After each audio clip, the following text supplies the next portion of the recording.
Thank you.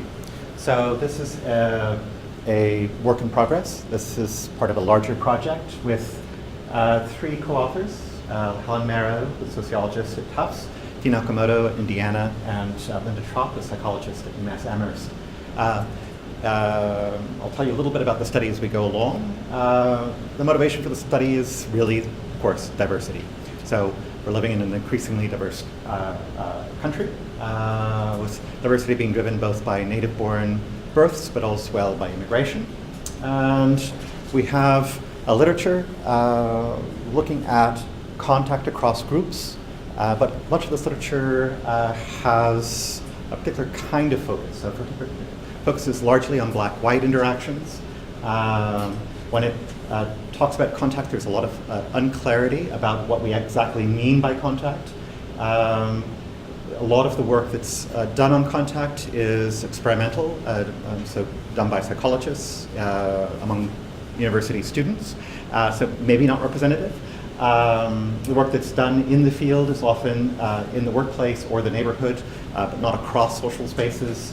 And the status markers that people use when they're looking at how contact experiences might vary is often limited to looking at socioeconomic differences. So in this project, we're interested in thinking about different status markers and how they might interact. So looking at socioeconomic statuses, but also religion, language, legal status, and skin tone. The idea is to think about contact across multiple groups, in multiple settings, across multiple social, with engagement across multiple social markers. So, in thinking about what groups to look at, we're looking at two native-born groups, native-born whites and blacks, and two immigrant groups. So Mexican first-generation immigrants who might be thought of as being low status, South Asian Indian immigrants who might be thought of as high status. What's interesting about both these groups is that in some ways, if we begin expanding how we think about status markers that, say, South Asian Indian immigrants who are professionals, college educated by and large, are high status on some measures, but might be thought of as low status on others. So religion or skin tone. So there's, of course, as you've all heard from the other papers, a lot of theory about what happens when groups come into contact, and in particular, again, drawing on the literature about the negative consequences of contact. So we have these concerns about diversity, concerns about declining social cohesion, and in particular the Putnam theories about constriction, that as groups come into contact and have this increasing diversity of ethnic and racial groups, this leads to declining trust and social cohesion and a kind of pulling back or hunkering down, leading to less civic engagement. And this is what this project explores. So the three questions. So does contact shape trust? Does trust shape civic engagement? And does trust mediate between contact and civic engagement? So the social psychology literature has quite a lot to say about contact and trust, but we actually have much less about how trust shapes civic engagement, a little bit in political science, and we really don't know about what trust is doing in mediating between contact and engagement. So I'm going to present some very rough multivariate models, include a set of controls, a set of variables of interest, and so I'm really just summarizing the models rather than presenting the findings. This is a set of models about frequency of contact and trust, where trust is the dependent variable. These are OLS models. And there is variation across groups about trust. Of course, variation across, as you might expect, across some of the demographic variables. But we've done now we've modeled this many, many different ways. So both for each individual group, in each social setting, as they come into contact with each of the other groups in different social settings, and the findings are very, very consistent. So as each group comes into contact, it doesn't matter in what social setting, it doesn't matter what the relative status of the group is. So the social psychology literature places a large emphasis on when someone is coming into contact, whether it's peer-to-peer or whether the person, whether there's unequal status in that relationship. And our findings do not find any significant results about unequal status. So all that matters is the contact itself. So the contact, again, no matter where it occurs, no matter across which group it occurs, there's a positive, significant relationship between contact and trust. So the relationship between trust and civic engagement. We have about 13 different measures of civic engagement. Each of these models will run separately. So again, I'm sort of summarizing what the models find, where in most cases African Americans are more civically engaged than whites, and except when it comes to money. There's again some demographic differences, not unexpected ways, and trust is always significant. In any of the models across all the civic engagement measures, trust is positively, significantly correlated with civic engagement. And this kind of interesting finding that we find in many of the models that respondents in Philadelphia are less civically engaged than those in Atlanta, which for me was a surprise. So I was expecting the other way around.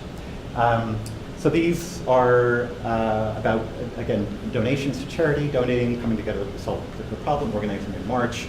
Again, African Americans more civically engaged, Asian Indians and Mexicans less likely to donate.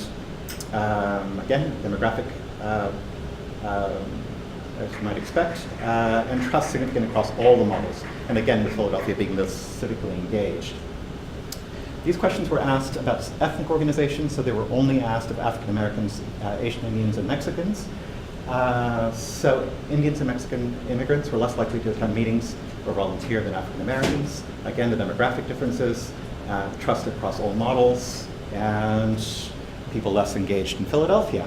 And attitudes toward government. Blacks less efficacious, again, demographic differences, trust always significant, and here, metro area makes no difference. So we have two sets of findings. One set of findings indicates that there's a relationship between contact and trust. Another set of findings indicating a relationship between trust and civic engagement. So the question is, are these in fact related findings? So running the civil government test and doing a set of bootstrapping tests, we find there is a relationship. So that trust has this mediating effect on civic engagement across all three areas, whether it's workplace, neighborhood, and public spaces. And so it's mediating the relationship between intergroup contact and civic engagement, at least as far as we can tell. Yes, arrow should go down. What do we find? So contact leads to trust. Greater trust leads to greater civic engagement, and trust seems to mediate between the two. This runs counter to the Putnam constrict theory, which would lead precisely to the opposite. And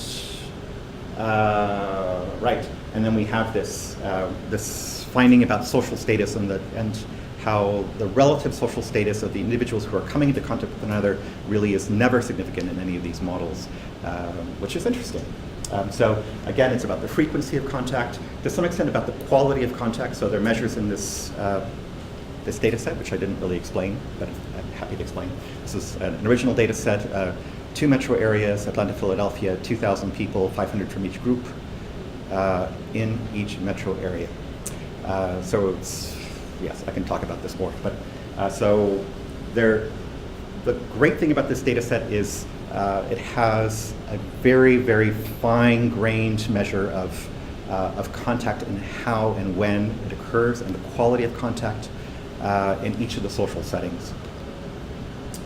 So where are we going from here? Well, this is, again, very preliminary. We would still like to explore what exactly we mean by trust. So one thing about this data set is it has, as I said, very fine-grained measures of contact. So we know, I'm confident that we know what exactly we mean when we say there's contact and how and when it's taken place. And it turns out that as we were putting this together, we were relying on generalized trust measures, which are generalized. So We have much less of a sense of what we mean by trust. There was a set of qualitative interviews that we did following up on the 2,000 person survey. So we did interviews with 320 people from the survey.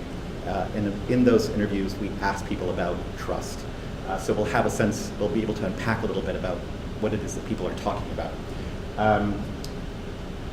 So the findings that are presented so far are looking just at individual measures of contact. Ideally, we'd like to be able to present both the individual levels of contact and the contextual kinds of measures of contact simultaneously, because much of the political science literature really is looking at contextual contact. So contact at the neighborhood or county level. And we have the data because the individual respondents are geocoded to be able to do both of these simultaneously. So we'll be able to look at individual contact, person to person, and individuals within their neighborhood and county contexts.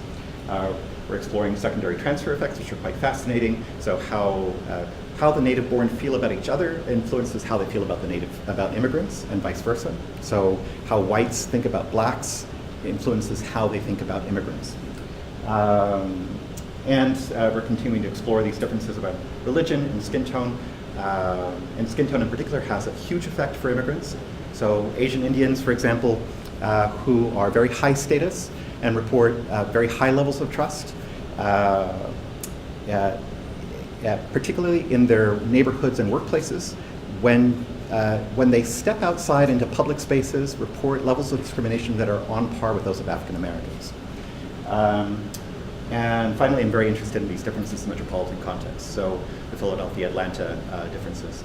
And with that, I'm done.